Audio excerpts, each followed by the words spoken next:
오늘 말씀의 제목은 지식보다 사람입니다 라는 제목입니다. 지식은 아는 거죠. 지식은 아는 겁니다. 경험을 통해서나 책을 통해서 우리는 다 아는 지식을 가지고 있습니다. 지식이 없다면 내가 삶을 판단하며 살아갈 수가 없기 때문에 여러분들 모두는 지식을 가지고 있습니다. 습득한 지식대로 우리의 삶의 방향은 찾아가기 마련입니다. 지식은 언제, 어디에서, 누구에게 얻었느냐에 따라서 달라질 수가 있습니다. 그래서 지식은 상대적입니다. 또 그래서 지식은 상대적으로 다를 수가 있습니다. 시대에 따라 누구에게 어디에서. 하지만 지식은 이렇게 상대적이지만 우리가 믿고 있는 진리는 절대적인 줄로 믿습니다.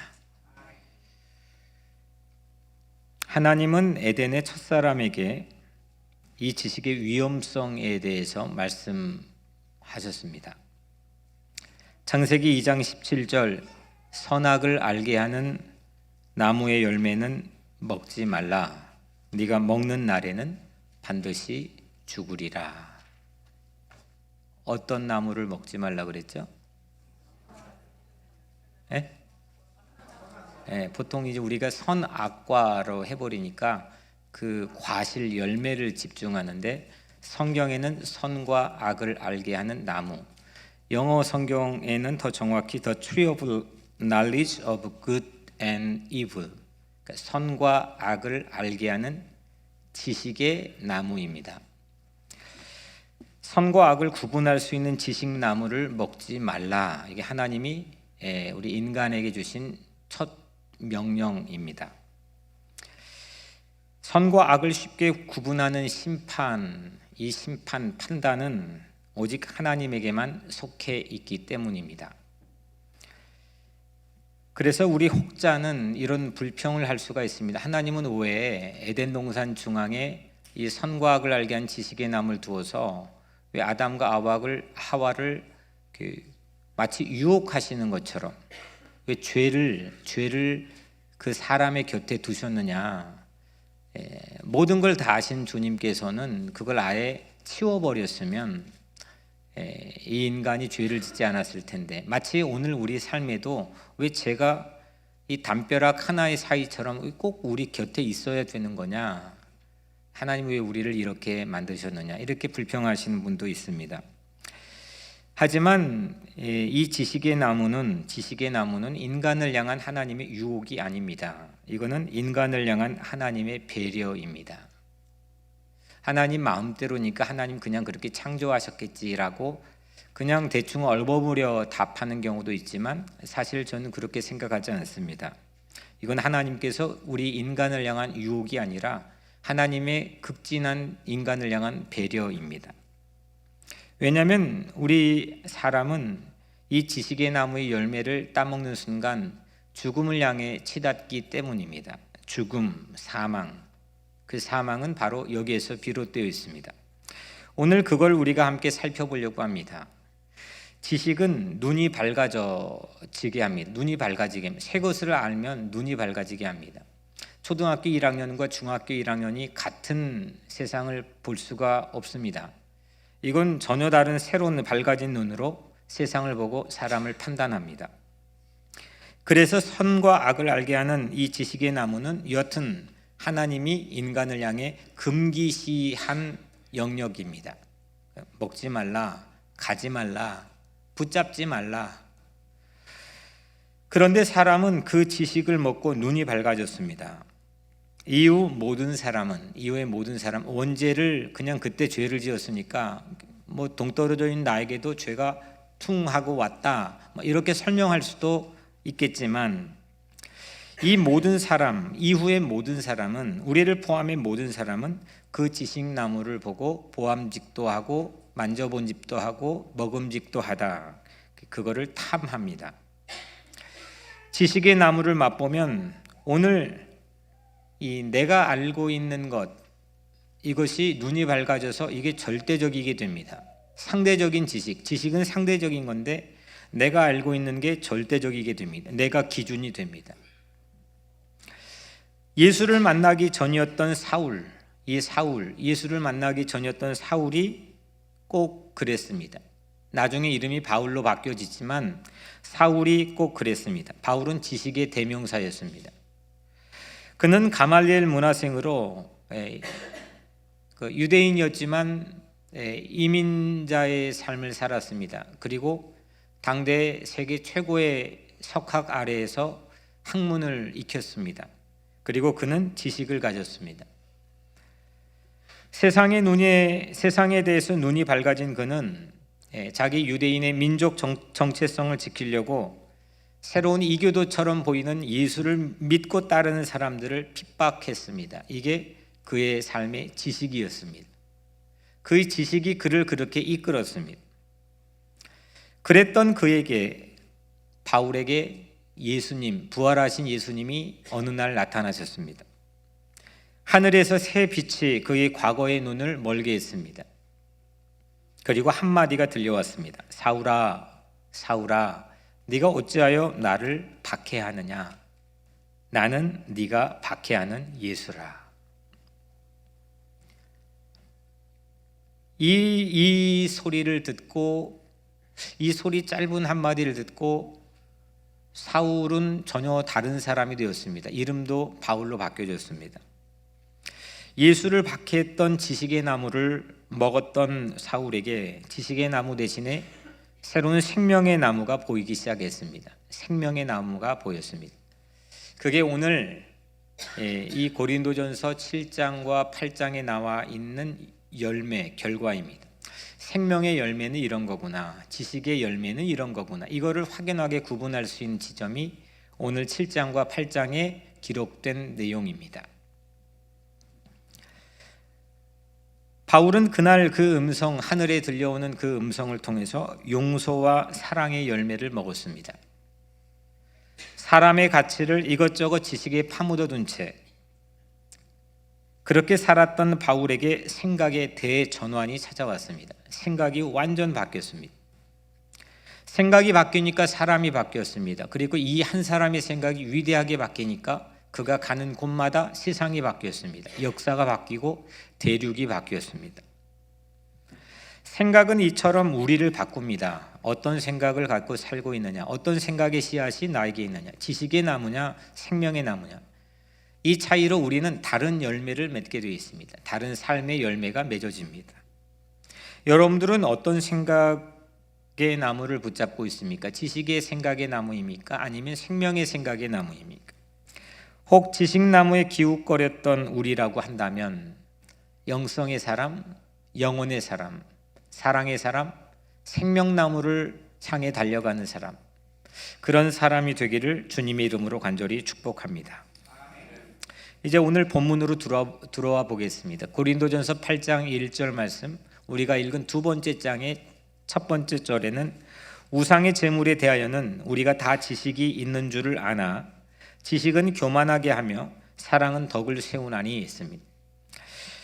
마치 지식 무용론처럼 들려지는 문구입니다. 지식은 필요 없는 건가? 지식은 우리를 교만하게 하니까 지식은 우리에게 필요 없는 건가? 하지만 지식은 필요합니다. 지식이 우리에게 필요하지만 지식의 나무에는 가지 말아야 됩니다. 지식의 열매만 맺게 하는, 우리를 살리고 변화시키고 우리를 행복하게 하지 못하는, 죽음을 향해 치닫게 하는 그 나무에는 하나님께서 갸륵한 배려를 통해서 우리가 거기에 접근하지 않도록 금기시했습니다. 바울이 그걸 깨달았습니다. 이 8장 말씀은 우상에게 바친 고기가 차려진 식탁이 있습니다. 우상에게 바친 그 음식이 차려진 식탁, 그 식탁에 앉아야 하나 아니면 말아야 되나? 이 질문에 답하기 위해 알아야 될 모든 지식을 알고 있다고 생각하기가 쉽습니다. 오늘로 치면 제사 음식을 먹어야 되냐, 그러지 말아야 되냐, 제사를 해야 되나 말아야 되나, 아니면 제사한 음식을 먹는 사람에 대해서 어떻게 우리가 반응해야 되나? 우리는 이런 지식들을 어느 정도 습득하고 있다고 생각합니다. 전통을 통해, 교육을 통해, 아니면 문화를 통해서 우리는 이런 지식들을 가지고 있다고 생각하기 쉽습니다. 그런데 지식은 교만할 수가 있습니다. 지식만은 우리를 교만하게 합니다. 지식의 나무만은 우리를 교만하게 합니다. 오직 사랑만이 모든 덕을 세운다고 먼저 바울은 결론을 우리에게 말합니다. 왜냐하면 사랑은 지식보다는 우위에 있기 때문입니다. 고린도전서 8장 2절 말씀, 만일 누구든지 무엇을 아는 줄로 생각하면 아직도 마땅히 알 것을 알지 못하는 자요. 우리가 모든 것을 안다고 생각하는 순간, 내가 이것도 저것도 눈이 밝아져 알게 되어버렸다. 이 순간 사실 아무것도 알지 못할 수 있다라고 바울이 우리에게 말하고 있습니다. 고린도전서 8장 3절, 또 누구든지 하나님을 사랑하면 그 사람은 하나님도 알아주시느니라. 하나님 한 분만이 모든 것을 아십니다. 아멘. 하나님 한 분만이 모든 것을 아십니다. 이걸 인정할 때까지, 내 삶에서 이걸 인정할 때까지 하나님 한 분만이 이 세상의 모든 것을 통치하고 주관하시고 알고 계십니다. 내 삶의 속속들이 하나님만이 나보다 더 나를 잘 알고 계십니다. 이것을 인정할 때까지 제대로 알고 있는 게 있을 수 없다. 이게 바울의 요지입니다. 그래서 7장과 8장은 지식의 조심성에 대해서 말씀하고 있습니다. 지식의 조심성. 7장은 결혼에 대한 지식의 조심성을 말하고 있고 8장은 식사에 대한 지식의 조심성에 대해서 말씀하고 있습니다. 바울은 지식의 조심성으로 심지어는 오늘 우리가 읽은 말씀에 괄호가 몇 번 나오는데 괄호를 통해서도 이게 표현하고 있습니다. 뭐냐면 고린도전서 7장 12절 괄호 이는 주의 명령이 아니라 괄호 닫고, 이 말씀은 뭐냐면 주님은 나에게 이 이슈에 대해서 이렇다 할 명령을 주시지 않았습니다. 우리 같으면은 주시지 않았어도 주신 것처럼 받은 것처럼 약간 포장을 해서 말하기가 용이한데, 바울은 사실 우리보다 훨씬 더 깊게 영의 세계가 열린 사람인데 또 직접 계시를 받아서 새로운 것들을 보고 듣고 느낀 사람인데 그는 구분했습니다. 이거는 이 이슈에 대해서는 주의 명령이 나에게 주어지지 않았다. 25절에도 말합니다. 처녀에 대하여는 내가 주께 받은 계명이 없으되 주의 자비하심을 받아서 충성스러운 자가 된 내가 의견을 말하노니. 성경 안에 이런 얘기가 있습니다. 이거는 주님이 나에게 직접 준 건 아니다. 하지만 주의 자비하심으로 이걸 내가 깨달아 너에게 나의 의견을 말한다. 이거는 보통 자신이 있는 게 아니면 이렇게 말할 수 없습니다. 웬만큼 자신이 있지 않고선 이렇게 말할 수 없습니다. 자신 없으면 이것도 저것도 그냥 다 내가 받은 것, 배운 것, 알고 있는 것으로 말하기 쉽지만 이걸 명확하게 구분하고 있습니다. 이거는 아직 내가 친히 주님께 받은 명령이 아닙니다. 하지만 나는 이거에 대해 주의 자비하심으로 내 의견을 피력할 수가 있습니다. 자기의 권위 따위가 중요하지 않습니다.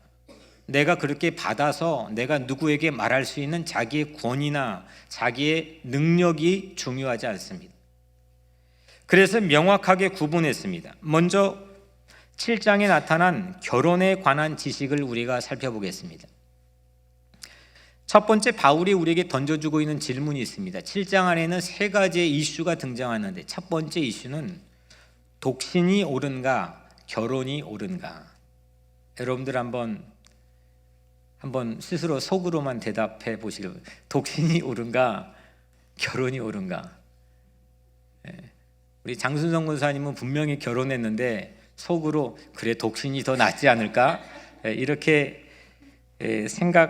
생각하듯이 이렇게 웃고 계십니다. 여하튼 우리의 경험을 통해 대답할 수는 있겠지만 바울이 우리에게 던져준 질문입니다.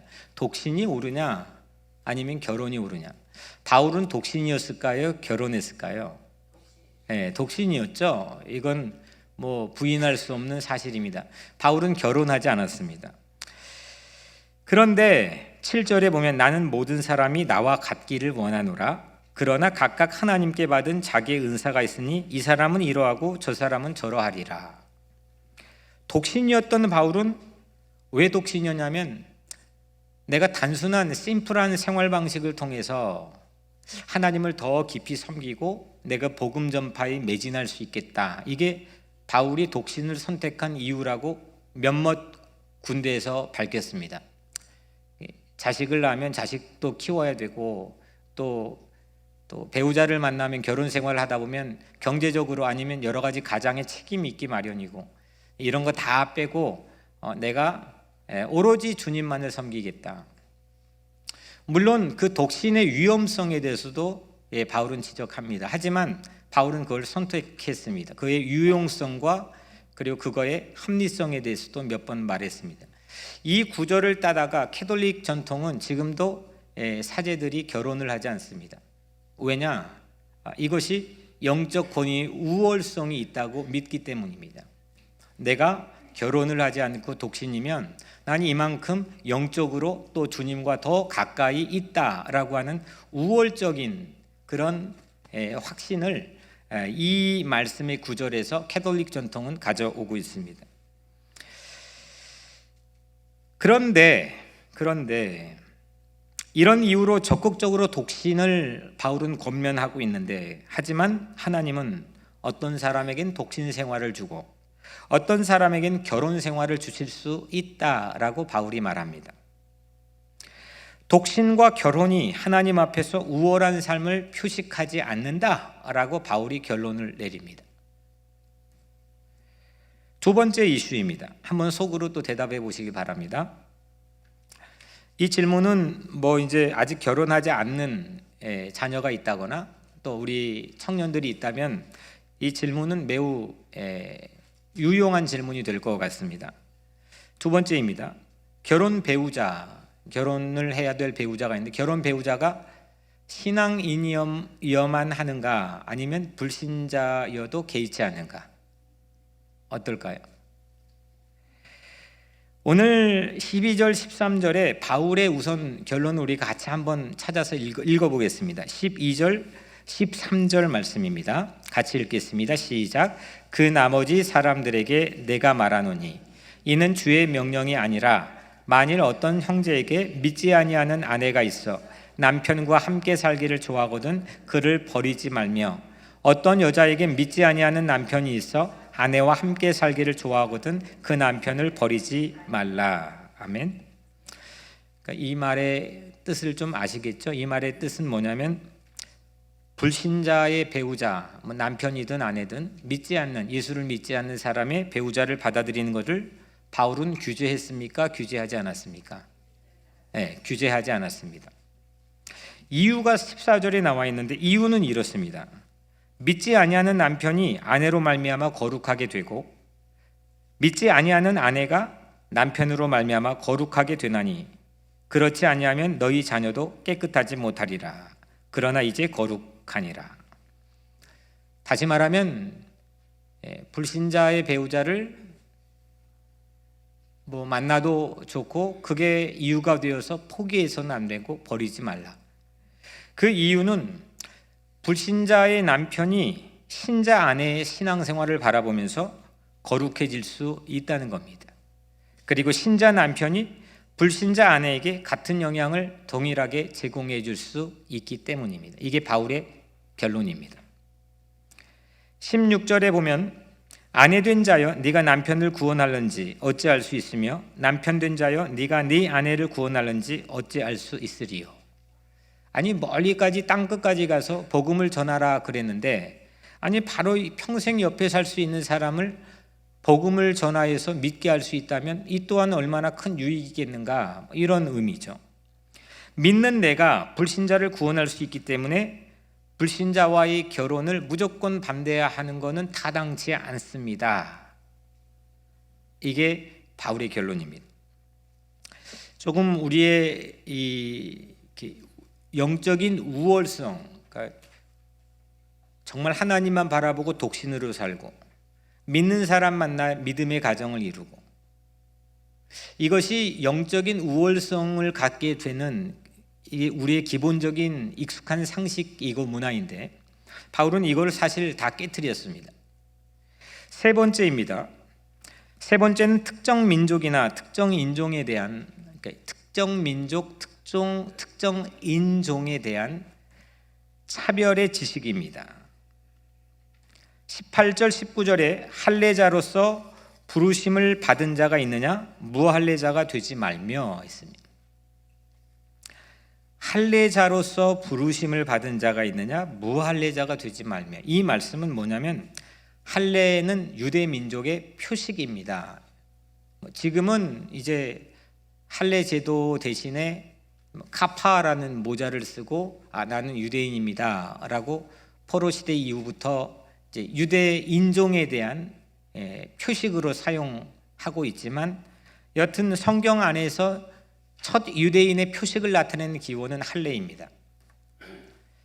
근데 하나님을 믿게 되었을 때, 그러니까 할례자로서 부르심을 받은 자가 있느냐, 내가 하나님을 믿게 되었을 때 만약 네가 유대인이었다면, 그때 네가 유대인이었다면 유대인이라고 하는 증거를 없애지 말라. 근데 깜짝 놀랄 일은 그 뒷부분입니다. 무할례자로 부르심을 받은 자가 있느냐? 할례를 받지 말라. 하나님을 믿게 되었을 때 외국인이었는가? 굳이 할례를 받아 유대인종이 되지 말라 이겁니다. 이거는 당시에 정말 파격입니다. 바울은 복음 안에서 이토록 자유로웠습니다. 복음 안에서 자유로웠습니다.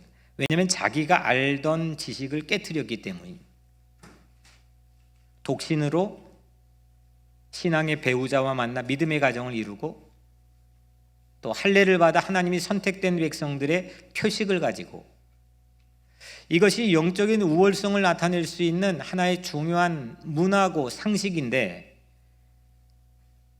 이 바울도 가지고 있던 지식인데 이거를 완전히 깨트렸습니다. 이게 예수 믿는다고 해서 우리가 완전히 내 가지고 있는 걸 뒤집어 엎을 수 있습니까? 바울이 그랬습니다. 바울은 자신의 지식을 깨트렸습니다. 저와 비교도 되지 않는 아주 두꺼운 자기 삶의 지성의 모든 양들을 깨트렸습니다. 그래서 자기의 지식만을 주장하지 않았습니다. 자기가 독신이라고 해서 그 안에 갇혀 있지 않았습니다. 내가 독신이라고 남에게 독신을 강요하지 않았습니다.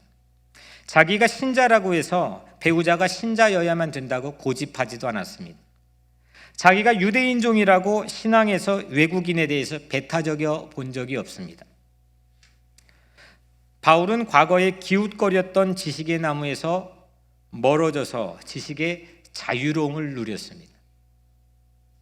지식의 나무에 바짝부터 근접해 있으면 있을수록 우리는 지식의 굴종이 되고 지식에 끌려다니게 됩니다. 내가 나를 사는 게 아니고 지식이 나를 살게 됩니다. 그 지식이 내가 됩니다. 50년 전에 지금 1960년도에 학교에서 배운 어르신들과 지금 학교에서 배운 아이들은 시간, 누구에게 배웠느냐, 어디에서 배웠느냐, 언제 배웠느냐에 따라서 지식은 상대적일 수밖에 없습니다. 그걸 끝까지 고집하고 살면은 요즘의 말로 그거를 한국에서는 꼰대라고 부릅니다. 그냥 그건 우리가 이건 인정할 수밖에 없습니다. 이건 상대적입니다. 지식은 아무리 그게 고상하고 깊고 오묘하다 할지라도 지식은 상대적입니다. 하지만 진리는 절대적입니다. 그래서 이 지식의 나무는 우리를 얽어맵니다. 내가 기준이 되게 합니다. 그걸 깨트리지 못하면 자유롭지 못합니다. 오늘 바울은 그 지식의 나무에서 멀어질 수 있었습니다. 그래서 해방되었고 자유로워졌습니다. 오늘 이 시간 말씀을 듣는 여러분들 모두도 그러하게 되기를 주의 이름으로 축복합니다. 바울은 예수를 만나고 자유를 얻었습니다. 예수를 만난 이후로 달라졌습니다. 예수를 만나고 완전 사상의 대지각 지진이 일어났습니다. 그렇다고 그가 방종을 보여본 적이 없습니다. 오늘 바울이 우리에게 제시하고 있는 이슈들은 전부 그런 이슈들입니다. 하지만 사람들은 너무나 당연하게 그 상식을 기준으로 제시하고 살아왔습니다. 그래서 고린도 교회 안에서 큰 갈등이 일어났습니다. 분열이 일어났습니다. 서로 불편했습니다. 그런데 바울은 예수를 만나고 난 다음에 완전히 달라졌습니다. 핍박하고 갈등을 일으키고 미워하고 증오하고 갈등을 일으켰던 그 장본인, 지식의 대명사였던 바울이 이제는 전혀 다른 사람이 되었습니다. 바울의 이 놀라운 자유가 어디에서 기인한 걸까? 이게 오늘 우리에게 이 말씀을 듣게 하는 가장 핵심적인 질문입니다. 이 놀라운 이 지식의 나무에서 멀어져 자유를 누리게 된 이 바울의 모습. 바울은 진짜 막 이곳저곳을 막 다 헤집고 다닙니다. 지식뿐만이 아닙니다. 그는 많이 알아서 지식의 영역을 헤집고 다닌 게 아닙니다.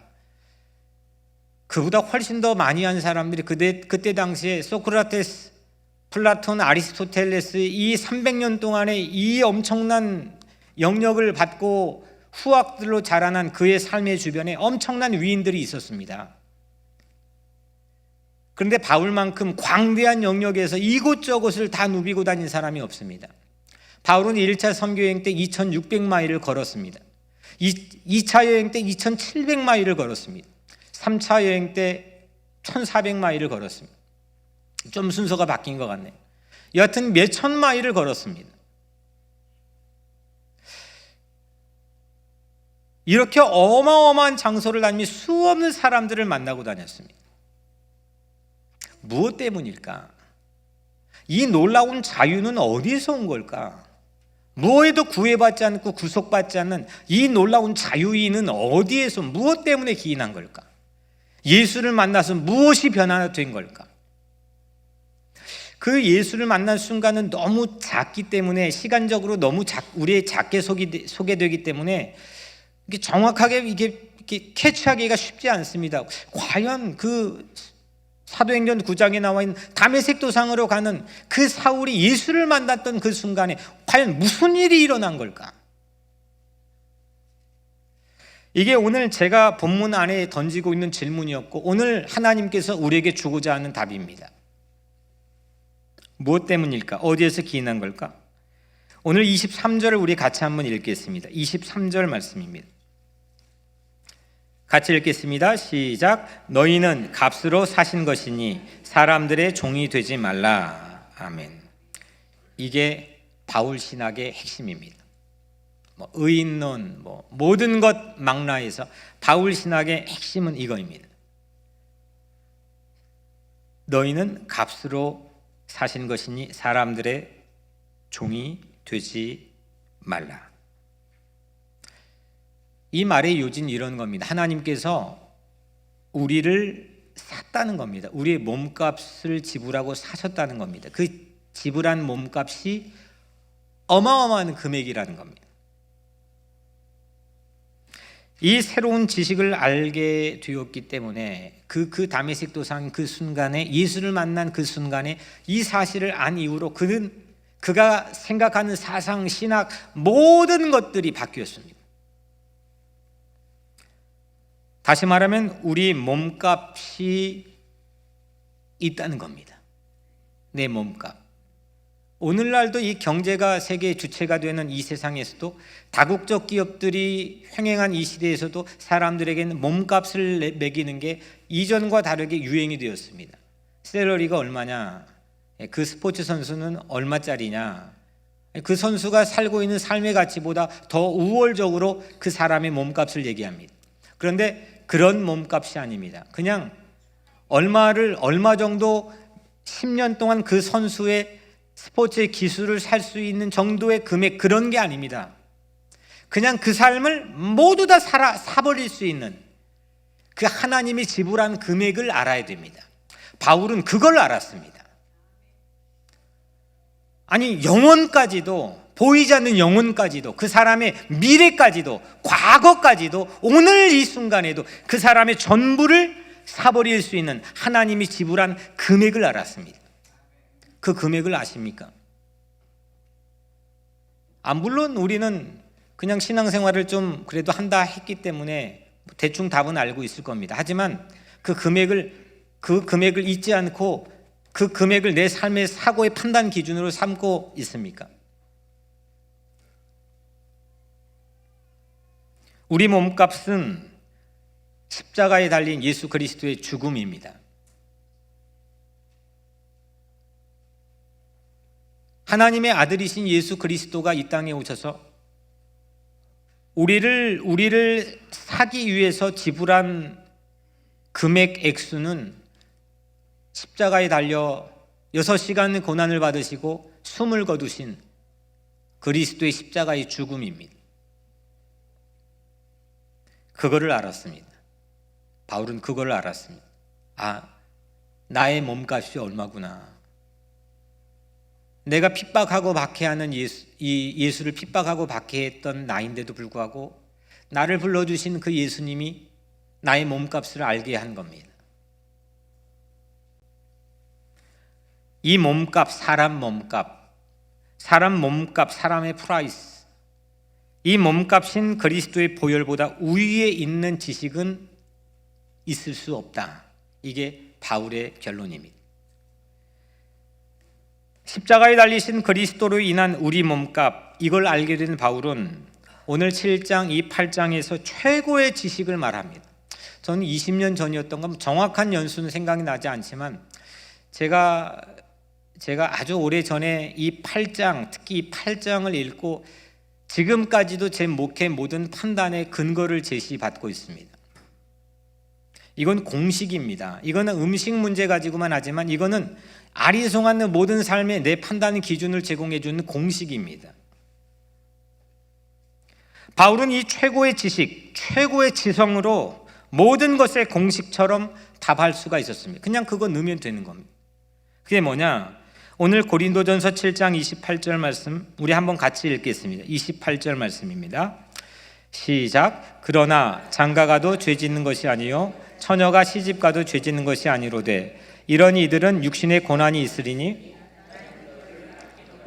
나는 너희를 아끼노라. 아멘.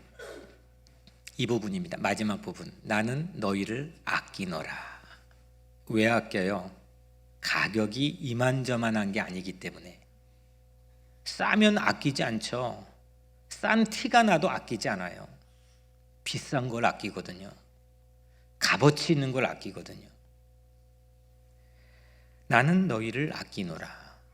이게 바울의 전부입니다. 이것 때문에 수천 마일을 걸어도 피곤치 않았습니다. 이것 때문에 사방에 우겨싸임을 당하여도 당하지 아니했습니다. 거꾸로 뜨림을 당하여도 당하지 아니했습니다. 나는 너희를 아끼노라. 바울에게 최고의 지식은 사람 몸값입니다. 사람 몸값을 안 겁니다. 세상에 가장 고상한 지식은 바로 이겁니다. 이거 알지 못하고 다른 것 아무리 백날 알아도 그 사람은 허망한 삶을 살게 되어 있습니다. 허황된 삶을 살게 되어 있습니다. 아무것도 남지 않는 삶을 살게 되어 있습니다. 그 사람이 억만금을 벌어도 위대한 삶을 살아도 수없는 사람의 앞에 섰을지라도 위대한 업적과 성취가 있을지라도 이게 없으면 사람의 몸값을 알아 귀하게 여기거나 아끼지 않는 마음을 가져보지 못하면 이건 아무것도 아닙니다. 삶이라는 게. 그래서 지식보다 사람, 지식보다 삶이 먼저인 겁니다. 그래서 바울은 우리에게 물었죠. 독신이냐 결혼이냐? 아니요. 독신이냐 결혼이냐보다 사람을 아끼는 게 중요합니다. 배우자가 신자냐 불신자냐 이 질문보다 사람이 더 아끼는 게 중요합니다. 유대인이냐 외국인이냐 또한 그 사람을 역시 아끼는 게 소중합니다. 이것이 바울의 마스터키입니다. 바울의 삶에 새로 주어진 마스터키, 모든 걸 열 수 있는 마스터키. 예수 만난 이후로 핍박하는 예수다, 네가 나가 핍박하는 예수다라고 하는 그 음성 듣고 바울이 득도하고 깨달았던 마스터키입니다. 보혈 몸값, 즉 사람입니다. 사람이 보이기 시작했습니다. 하나님의 영광, 교회를 위해 죽도록 순교할 각오를 가지고 충성한, 근데 사람을 사람으로 바라보지 못하는 이 시대 속에서 우리의 눈에 어느덧 잘못된 비닐이 끼어져 있을 수가 있습니다. 내 성취보다, 내 자식보다, 내 소유보다, 내 것보다, 내 기준보다, 내 지식보다 정말 사람 몸값인 이 사람이 나에게 보이기 시작했느냐. 고린도전서 7장 38절, 그러므로 결혼하는 자도 잘하거니와 결혼하지 아니하는 자도 더 잘하는 것이니라. 결혼인가 독신인가, 이거보다 뛰어난 질문은 사람을 아끼느냐, 사람을 아끼지 않느냐. 고린도전서 7장 35절, 내가 이것을 말하면 너희의 유익을 위함이요 너희에게 올무를 놓으려 함이 아니니. 지식의 나무는 우리에게 올무를 놓는 함정입니다. 트랩이 있습니다. 그런데 생명의 나무인 내가 너희를 아끼노라. 사람 몸값을 알게 된 이 새로운 지식은 우리를 영성으로 인도합니다. 바울은 사람에게 도움을 주어, 유익을 주어 구원하고 살리려고 하는 이 유익을 주는 것이 급선무입니다. 왜냐? 비싼 걸 알기 때문에. 장사 잘하는 것은 비싼 것, 값어치 있는 것, 그게 어디 있는지 아는 사람입니다. 똑같이 그 길을 가게 해도 장사 잘 못하는 사람은 그 비싼 게 안 보입니다. 그 가치 있는 게 절대 보이지 않습니다. 근데 장사 잘하는 사람은 그걸 기가 막히게 봅니다. 민감하게 반응합니다. 그걸 가지고 연구합니다. 뚝딱뚝딱 해가지고 그걸 갖다 팝니다. 삶의 장사를 잘하는 그런 우리가 되기를 주의 이름으로 축복합니다. 율법조차, 이게 바울은 법학도였거든요. 법을 전공한 사람입니다.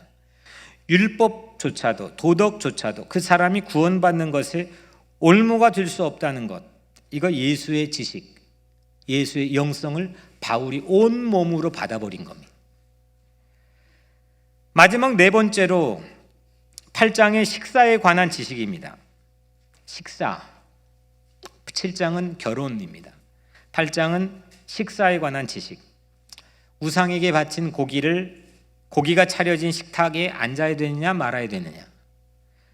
당시에 이 문제가 가장 큰 핫 이슈가 돼가지고 고린도 교회는 완전히 두동강 나버렸습니다. 이유는 고린도 교회는 상업도시였습니다. 꽤나 큰 도시였는데 무려 우상의 종류의 숫자가 인구 숫자보다 많았다라는 기록이 전해질 정도로 거기에는 실제 그랬을까 싶지만 그만큼 우상이 많을 수밖에 없는 지리적 환경을 가지고 있었습니다.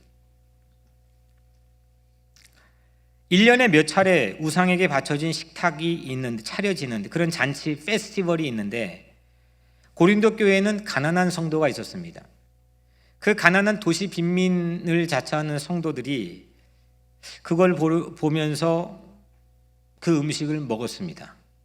그 사람이 교회에 들어왔습니다. 이게 비난을 해야 되냐 말아야 되냐.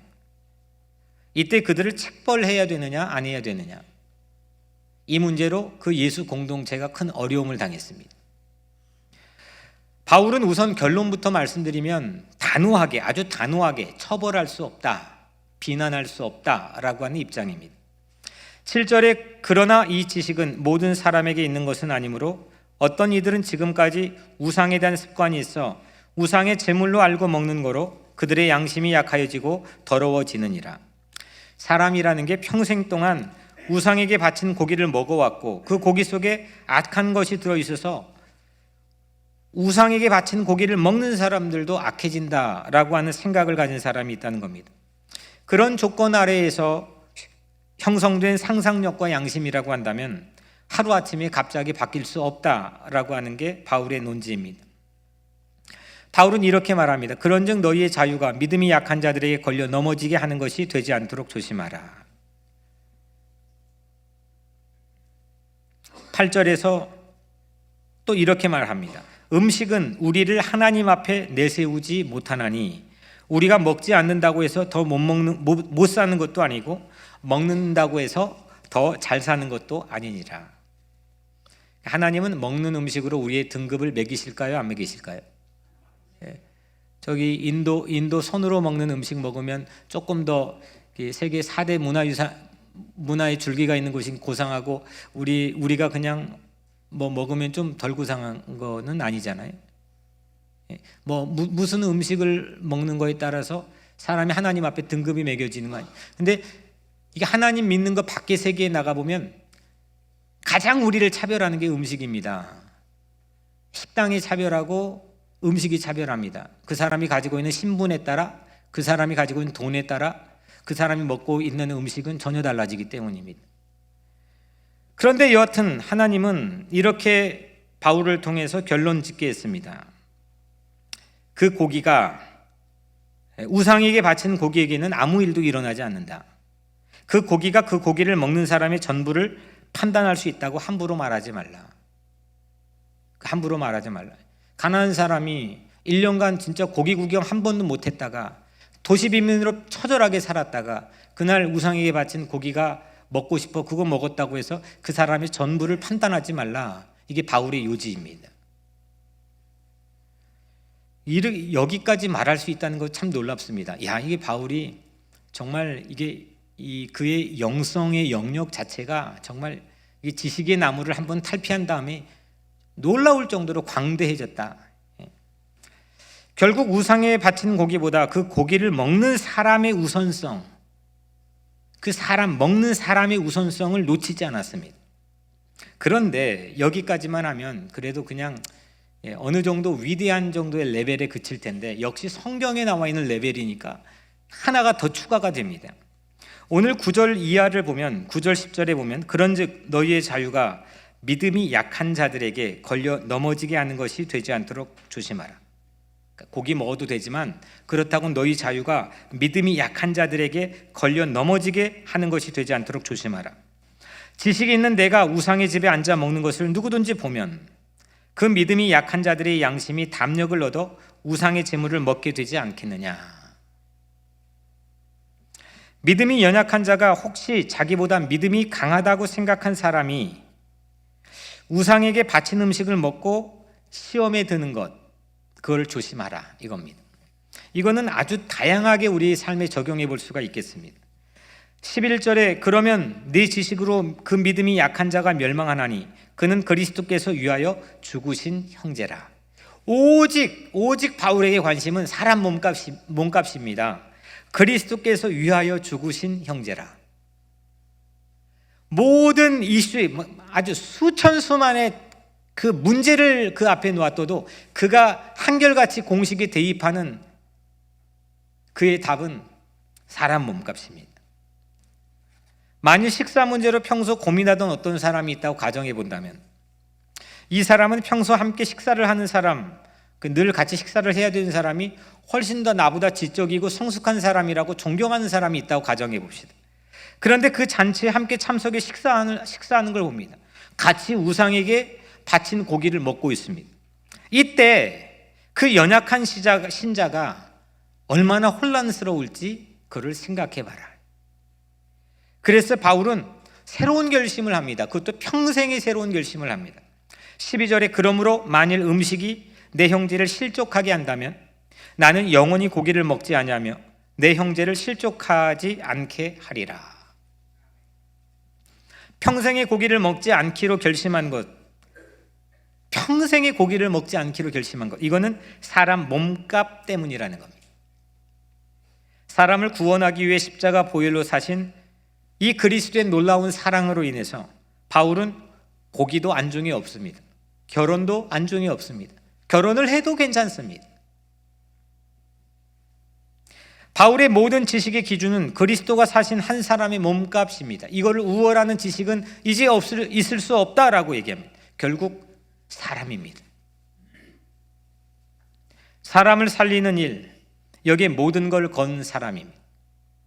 십자가를 만나니까 이렇게 변했습니다. 예수를 만나니까 이렇게 새로워졌고 넓어지고 광범위해졌습니다. 꼰대에서 벗어났습니다. 바울은 자신이 전공했던 법의 지식보다 사람의 가치를 무조건 우위에 두었습니다. 결혼이냐 독신이냐, 신자 배우자냐 불신자 배우자냐, 유대인이냐 외국인이냐, 심지어 우상에게 바친 고기를 먹었느냐 마느냐, 상식적으로 손쉽게 우리는 신앙에 도움이 될 수 있는 독신, 신자, 배우자, 할례받은 유대인, 우상의 고기를 먹지 말아야 한다는 것에 당연히 손을 들어주는 데 익숙합니다. 그런데 바울은 그 지식에 얽매이지 않았습니다. 왜냐하면 사랑만이 덕을 세울 수 있기 때문입니다. 바울은 가말리엘 문화생에서 예수의 문화생이 되었습니다. 빌립보서 3장 7절 8절 무엇이든지 내게 유익하던 것을 내가 그리스도를 위하여 다 해로 여길 뿐더러 또한 모든 것을 해로 여김은 내 주 그리스도 예수를 아는 지식이 가장 고상하기 때문이라. 내가 그를 위하여 모든 것을 잃어버리고 배설물로 여김은 그리스도를 얻고 그 안에서 발견되려 함이니. 그리스도를 얻고 그리스도를 가지고 그리스도를 만나고 그 그리스도 안에서 내가 발견되려고 하는 그 예수를 향한 가장 고상한 지식 때문에 내가 이전에 가지고 있던 모든 지식을 배설물처럼 여겼다는 겁니다. 이렇게 되면 넓어집니다. 이렇게 되면 위대해지고, 이렇게 되면 커지고, 이렇게 되면 삶이 허망하지 않고, 이렇게 되면 삶이 허사가 되지 않습니다. 예수는 사랑이었습니다. 예수를 아는 지식이 가장 고상했는데 예수는 사랑이었습니다. 자기를 박해하던 사울의 이름을 불러줬습니다. 그런 일이 사울에겐 있었던 적이 없습니다. 내가 싫어했는데 그 사람이 나를 이름을 불러줬습니다. 그래서 바울로 변화되었습니다. 그는 가장 고상한 지식을 가졌습니다. 이때부터 바울은 예수를 위하여 모든 과거의 지식을 배설물로 여겼습니다. 그는 과거로부터 모든 게 단절되었습니다. 그리스도만을 얻고 그리스도 안에 발견된 새 사람이 되었습니다. 그것이 십자가입니다. 나무의 십자가는 모든 지식의 나무로 인한 인간의 황폐화를 회복하게 합니다. 십자가가 무엇입니까? 지식이라는 바벨탑으로 인해 잃어버린 나를 다시 찾게 합니다. 내가 누구였지? 나는 어느 정도의 가치가 있지? 사실은 돈을 잃고 버느냐에 따라 이런 게 생깁니다. 좋은 사람을 얻느냐 잃느냐에 따라 이런 느낌을 나 자신에게 갖습니다. 그런데 이런 모든 주관적인 판단 기준을 배설물로 버려버렸습니다. 바울은 그리고 새로운 기준을 가졌습니다. 나는 예수의 보혈 몸값이다. 나는 예수의 피로 값주고 사신 보혈의 몸값이다. 그리고 내가 만나는 모든 사람도 그런 보혈의 몸값이다. 그런 열정과 연료가 없었으면 그가 그 수천 마일을 세 차례에 걸쳐서 세계 방방곡곡을 누비며 다니지 못했을 겁니다. 그 하나의 알미, 그 하나의 영성이 그를 팽창하게 했습니다. 광대하게 했습니다. 십자가는 알지 않아도 될 우리의 모든 다양한 이슈, 그로 인한 불필요한 고민들을 사라지게 합니다. 사실 별것도 아닌, 내가 굳이 몰라도 되는 것 다 호기심으로 알려고 합니다. 미래 것도 알려고 합니다. 그래서 우리의 결과는 고민이고 걱정이고 불안이고 두려움입니다. 과거 때문에 다 그냥 별것도 아닌 지식을 다 알려고 합니다. 기억하려고 합니다. 그런데 십자가를 바라보면 나의 모든 과거, 현재, 미래의 모든 불필요한 지식들이 사라지는 줄로 믿습니다. 예수님 말씀합니다. 목숨을 위하여 무엇을 먹을까? 무엇을 마실까? 몸을 위하여 무엇을 입을까? 염려하지 말라. 목숨이 음식보다 중하지 아니하며 몸이 의복보다 중하지 아니하냐. 예수에게 가장 중요한 것은 사람의 목숨입니다. 오늘날 그 역사적 본래 있던 예수하고 너무 동떨어져 멀리 왔는지도 모르겠지만, 이걸 영혼과 육신으로만 이원론적으로 나눠져 생각하는지는 모르겠지만, 예수는 우리의 영혼 구원도 중요하게 생각했지만 우리의 목숨, 우리의 삶, 이걸 전부 다 중요하게 생각했습니다. 그래서 비유했습니다. 야, 네가 입고 있는 옷보다 그 목숨이 더 중요하지 않냐. 그 음식보다 사람의 목숨이 중요하지 아니하냐. 거기에 모든 걸 걸어버렸던 심벌이 십자가입니다. 그 증거가 예수의 십자가입니다. 사랑하는 여러분, 여러분들은 보혈의 몸값입니다. 그리스도께서 피로 값주시고 우리를 사시기까지 아낌없이 사랑하시는 상당히 어마어마한 몸값을 지니고 여러분들이 살고 있습니다. 그리고 여러분들 주변에 만나는 모든 사람들, 친구들, 교우들, 그리고 내가 기르고 있는 자녀들 모두 그리스도의 피값, 보혈의 몸값을 지니고 있습니다. 이북에 있는 우리의 동포도, 그리고 저 5대양 6대주의 우리가 알지 못하는 이웃들도 모두 그 몸값을 가지고 있습니다. 이제 그 사랑을 더 알기 원하는 삶, 그 사랑을 더 알기 원하는 삶, 그걸로 더 깊이 들어갈 수 있는 삶이 되기를 바랍니다. 예수 더 알기 원하네. 크고도 넓은 은혜와 대속해 주신 사랑, 나를 위해 대속해 주신 그 사랑을 간절히 알기 원하네. 내 평생의 소원, 대속해 주신 사랑을 간절히 알기 원하는 그런 사람이 되기를 주의 이름으로 간절히 축복합니다. 기도하겠습니다.